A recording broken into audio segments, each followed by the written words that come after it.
Hello everybody, today I am here and I am talking how to tell what skin type you have. So a lot of people are really unsure about how to tell what type of skin they have. So you can go to an esthetician, obviously, and we can tell you what kind of skin type you have. But to figure it out on your own at home, when you're trying to figure out what home care products to use, sometimes can be tricky.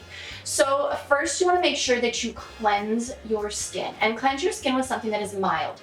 Do not cleanse your skin with a super foamy gel cleanser or a cleanser with salicylic acid or a cleanser with scrubby beads in it. You want just a mild cleanser that's just going to clean the oil and the dirt off of your face so that your skin can produce its natural oil, and then you can figure out what is happening naturally. So a nice creamy cleanser is perfect. So after you cleanse your skin, most people now will be like, oh, my skin feels tight, it must be dry.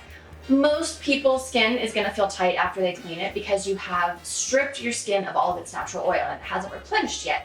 So what you actually want to do is wait an hour. For those of you with dry skin, I have dry skin, dry combination skin, it's going to feel a little bit uncomfortable because your skin is dry and it's going to want that moisture back, but it's going to be the best way to tell. There's four types of skin, four skin types. There is dry, oily, combination, normal. Actually, there's 5 types, and they're sensitive. So sensitive didn't used to be a skin type, but in the skin world, it is now being considered a skin type. So wait an hour and you can tell. Do a little stretching on your skin if it feels really tight. If you see any flakiness over your whole face, your skin is probably dry. If you feel that the oil is starting to come back on your T-zone, so the nose and the forehead, if you feel like it's starting to get a little greasy, but you're still feeling kind of flaky or tight on your cheeks or your chin area, you are more likely to be combination. If you feel that after an hour your skin oils are back with a vengeance and you have oil all over your face, you are oily.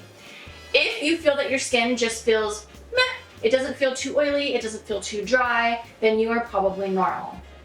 So sensitive is a little bit trickier, but I feel like most people know if they're sensitive or not just by how their skin reacts to sort of normal everyday things like moisturizers and makeups and things like that. A good way to tell if you're sensitive is if you get red, if you get itchy, if you get rashes, if you get hives, if you have reactions to products, you are probably sensitive. Rosacea, that kind of redness, is a different type of skin condition, but sensitivity in itself is a skin type. So you can also be sensitive and dry, sensitive and oily, sensitive and combination, sensitive and normal. But you want to make sure that you can tell if you are sensitive because there are certain products that are made for those skin types that might irritate your skin. So you want to make sure that you're going with more gentle products. So once you have determined your skin type, then you can find products that are right for your skin. Now I'm going to actually talk about products that are right for each skin type in future videos. I'm going to do an oily video, a normal video, a combination video, all those kind of things.